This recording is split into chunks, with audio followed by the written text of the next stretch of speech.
The Twin Spires of Churchill Downs is going to be the scene for the 2024 Stephen Foster Handicap. Let's take a look at the race preview that does include the top contenders. We're going to take a look at some race replays and the expected pace for the Stephen Foster, all part of a big card on Saturday, June 29th at Churchill Downs. It's going to be a night of racing, and the Stephen Foster has been drawn. A field of 9 horses. Let's take a look at them. Starting off at the rail on a little bit of a win streak, Pyrenees, a big winner last time out at Pimlico in the Pimlico Special. He ran down King's Barn, picked up the victory. That was after a nice win at Keeneland.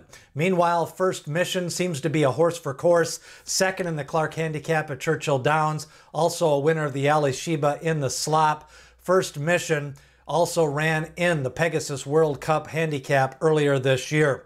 Happy American, a deep closer, has run some good races in the past. His best races have probably been at the fairgrounds, but he has been competitive in minor graded stakes races at Churchill Downs. Disarm, kind of a wild card. A lot expected last year. He ran 4th in the Kentucky Derby, ran in some other big races like the Travers Stakes, came back his first race of the year, picked up a win, but it was slow fractions in a minor allowance race at Keeneland. Dreamlike, 1 for 9 lifetime. A nice setup, second place last time out, and now moves up to the Grade 1 company. Classic Causeway, 4 for 22 lifetime. Some big races over his career, has run on the turf, has run on the dirt, versatile, running here in this Grade 1. King's Barn, a winner at Gulfstream in a comeback race. Todd Pletcher trains. Steel Sunshine, 4th in the Alysheba, 3rd in the Ghost Zapper, and then Skippylongstocking, moving to Grade 1 company. Nice win back-to-back years in the Challenger Stakes, went to Oaklawn Park, and Skippylongstocking now taking on the best of the division. That is a look at the 9-horse field. We do got some graded stakes winners. We've got some horses that are in the allowance rakes, moving up to that Grade 1 company. We'll see what Pyrenees can do, maybe even Happy American if he gets a little bit of a pace in this race. And then Disarm, trained by trainer Steve Asmussen, goes up to Grade 1 company again as a 4-year-old in his second start. Let's take a look at the race replays and how they got here. Starting off with Pyrenees, streaking into this race, some nice wins, and the Pimlico Special, let's take you back to that day, defeats King's Barn. Fast pace. King's Barn was kind of on the lead. He was the big favorite, and then running him down was Pyrenees. Picked up and now goes for 4 wins in a row. Pyrenees definitely has a little bit of a class rise, but he's in sharp current form, and 1 1/8 should not be a problem for Pyrenees. Meanwhile, you've got First Mission. Let's take you back to Derby weekend, the Alysheba Stakes. Long shot on the lead, 27-1 from Japan. And First Mission starts to gradually wear him down, picks up his stride in the final couple of strides, draws off to the big win. That was on a sloppy track. He was second in the Clark Handicap at Churchill Downs. Brad Cox trains, and I think First Mission looks to be the leader of the division for the older horses at this 9-furlong distance. If he can win this race, we'll see what First Mission does for Godolphin Blue.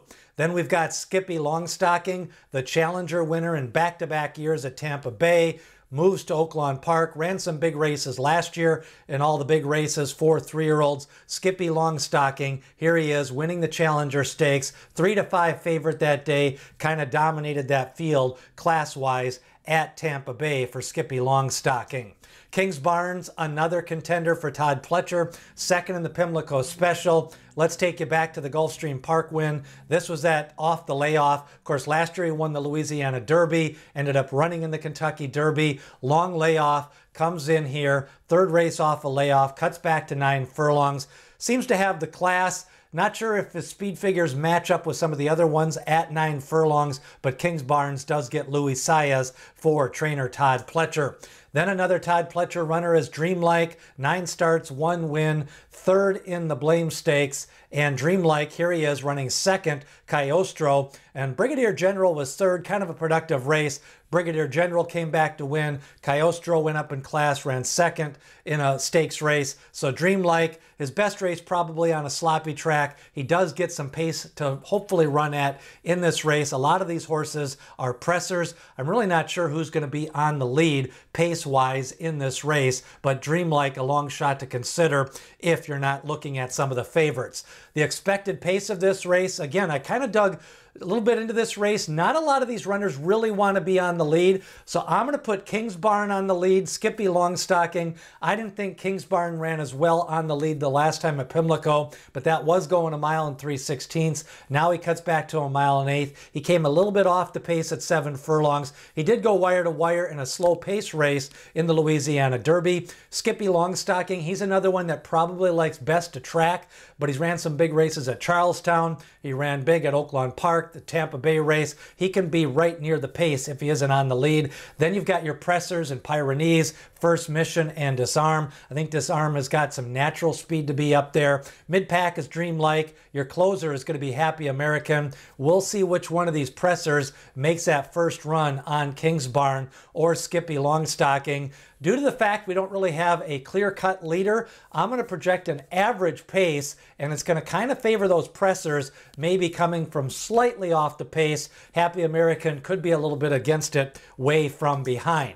Now, the big questions as you handicap the Stephen Foster. First Mission, does he like Churchill Downs? Can he handle these horses? He's probably the class of the race. Dreamlike, 1 for 9 lifetime. Improve off the layoff, a nice second the last time out as a big favorite. I think he does like a sloppy track if we get a pop-up storm on the 29th at Churchill Downs. Meanwhile, you've got Pyrenees going for the hat trick, going up in class. Disarm, is he truly at this grade 1 level? Travers was a small field, 4th in the Kentucky Derby after a lot of scratches. Those are some of the questions. My top selection in the Stephen Foster handicap, I'm going to go with Pyrenees. I like the big race at Pimlico last time out. I think he's improving his form cycle. He seems to be able to handle the class. Can he get the distance against grade 1 horses? We're going to find out, but we're going to get a 6 to 7 to 1 price if Pyrenees can do it. My second choice is Skippylongstocking. I think he'll be right around 7 to 2, 4 to 1 in this race.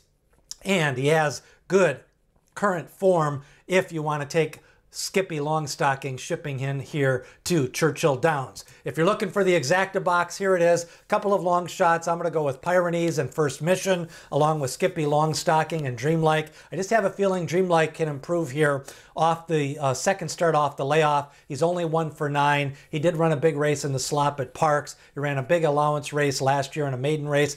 I think he likes the distance. Going to be a long shot. Throw him here in this exacta box. But the top pick overall is still Pyrenees and Skippylongstocking. The summer stakes season continues. We've got the Iowa Derby, the Jim Dandy. They'll be painting the canoe in the Travers Stakes, the West Virginia Derby. They'll be going to the mountains, and the Whitney Stakes, all to come as we get ready for Del Mar and Saratoga this summer. Stephen Foster handicap. The favorite most likely going to be First Mission, Skippylongstocking, Kingsbarn, and Disarm. Going to take a lot of money. My top selection is Pyrenees. Who do you like in the Stephen Foster? Remember, I've got free tip sheet coming out for some of the big racing days like Travers, Whitney Day, and some other Saratoga days. Sign up below in the description. Who do you like in the Stephen Foster? Leave a comment.